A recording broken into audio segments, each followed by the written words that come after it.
ആ സൂറത്ത് എങ്ങനെയാണ് അല്ലാഹു തുടങ്ങിയത്? ഖുൽ ഹുവല്ലാഹു അഹദ് എന്ന് പറഞ്ഞുകൊണ്ടാണ്. ഖുൽ നബിയെ തങ്ങൾ പറയണം, ഹുവല്ലാഹു, അല്ലാഹുവാണ് അഹദ്, അല്ലാഹു അഹദാകുന്നു എന്ന്. അല്ലാഹുവിന്റെ റസൂൽ അത് പറഞ്ഞു പോയില്ലേ? ഇനി എന്തിനാണ് ഖുൽ എന്ന് ചോദിച്ചവരുണ്ട്. പക്ഷെ ഖുല്ലാണ് ആദ്യം മനസ്സിലാക്കേണ്ടത്.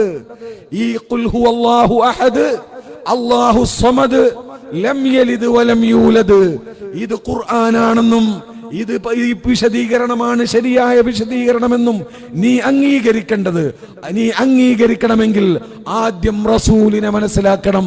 ആ റസൂലാണ് ദീനിന്റെ സാക്ഷി. ഇന്നാ അർസൽനാക ഷാഹിദാ. ഇമാം റാസി തങ്ങൾ അതിന് 3 വ്യാഖ്യാനങ്ങൾ നൽകുന്നുണ്ട്. 3ഉം വളരെ കറക്റ്റാണ് റസൂലുള്ളാഹിയുടെ വിഷയത്തിൽ.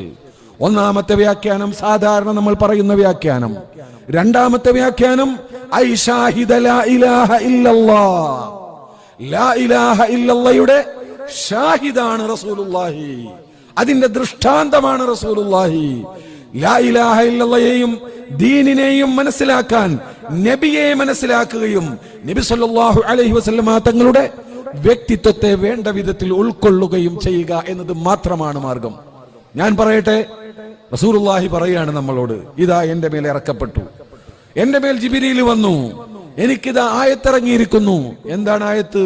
ഇന്നാ അഅതൈനാകൽ കൗസർ ഫസല്ലി ലിറബ്ബിക വൻഹർ ഇന്ന ശാനിയക ഹുവൽ അബ്തർ. ഇതെങ്ങനെ നീ വിശ്വസിക്കുന്നത്? ഇതെവിടെന്ന് ഖുർആനാണെന്ന് നിങ്ങൾക്ക് മനസ്സിലായി?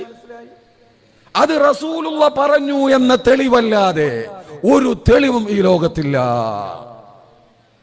അതുകൊണ്ട് തന്നെ അള്ളാഹുവിന്റെ റസൂലിന്റെ വ്യക്തിത്വത്തെ അതിൻ്റെതായ പൂർണ്ണ ബഹുമാനത്തോടുകൂടെ സമൂഹം ഉൾക്കൊണ്ടുവന്ന, ഇത്രയും കാലം ഉൾക്കൊണ്ട് മനസ്സിലാക്കി അംഗീകരിച്ചു വന്ന ആ യാഥാർത്ഥ്യത്തെ അതേപടി അണുവളവ് വ്യത്യാസമില്ലാതെ നിലനിർത്തുക എന്നതാണ് ദീനിന്റെ അടിത്തറ. സൂറത്തുൽ ബഖറ റസൂലുള്ളാഹിക്ക് ഇറങ്ങി. ചിലപ്പോൾ ഒരു ജുസ് ഉണ്ടാകും, ചിലപ്പോൾ വലിയ സൂറത്താകും, ചിലപ്പോൾ 2 വരിയാകും. ആര് പറഞ്ഞു ഇത് മാത്രമാണ്? കുറച്ച് അപ്പുറത്ത് വേറെ ഉണ്ടായിരുന്നു, റസൂലുള്ള പറഞ്ഞില്ല എന്നൊരാൾക്ക് പറഞ്ഞുകൂടെ? അത് വരാതിരിക്കണമെങ്കിൽ അള്ളാഹിന്റെ റസൂല്, ഈ ദീനിന്റെ സാക്ഷി അള്ളാഹുവാണ്, അള്ളാഹുവിന്റെ റസൂലാണ്. അള്ളാഹുവിന്റെ റസൂലിന്റെ ആ ഷഹാദത്തിനെ അംഗീകരിക്കുന്ന ഒരു സമൂഹത്തിന് മാത്രമേ അത് സാധ്യമാവുകയുള്ളൂ. അതുകൊണ്ടാണ് സമസ്തയുടെ മദ്രസയുടെ കിതാബുകളിൽ, പുസ്തകങ്ങളിൽ ആദ്യമായി നിങ്ങൾ പഠിപ്പിക്കേണ്ടത്, നമ്മുടെ ഫത്ഹുൽ മുഈനിൽ സൈനുദ്ദീൻ മഖ്ദൂമും അതുപോലെ നമ്മുടെ മശായിഖന്മാരുമൊക്കെ നമ്മെ പഠിപ്പിച്ചു. ആദ്യമായി നിന്റെ മക്കളെ നീ പഠിപ്പിക്കേണ്ടത് അല്ലാഹ് ഒരുവനാണ് എന്നുള്ളതല്ല, മറിച്ച് മുഹമ്മദ് മുസ്തഫ സല്ലല്ലാഹു അലൈഹി വസല്ലമ തങ്ങളെയാണ്. അവരെ സംബന്ധിച്ച് മക്കയിൽ ജനിച്ചു, മദീനയിൽ വഫാത്തായി, അവരുടെ ചരിത്രം കൃത്യമായി മനസ്സിലാക്കി അവരിലൂടെയാണ് അല്ലാഹുവിലേക്ക് എത്തേണ്ടത്. അതാണ് ഖുൽ അവിടെ നിലനിൽക്കുന്നത്.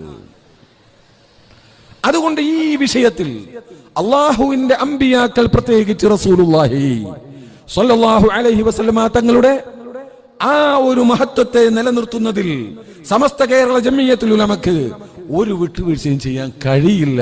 ബഹുമാനപ്പെട്ട ശംസുൽ ഉലമ ഒരുപാട് പ്രസംഗങ്ങൾ ഞാൻ കേട്ടിട്ടുണ്ട് അവരുടെ. അള്ളാഹു അവരുടെ ദറജ ഉയർത്തി കൊടുക്കുമാറാവട്ടെ.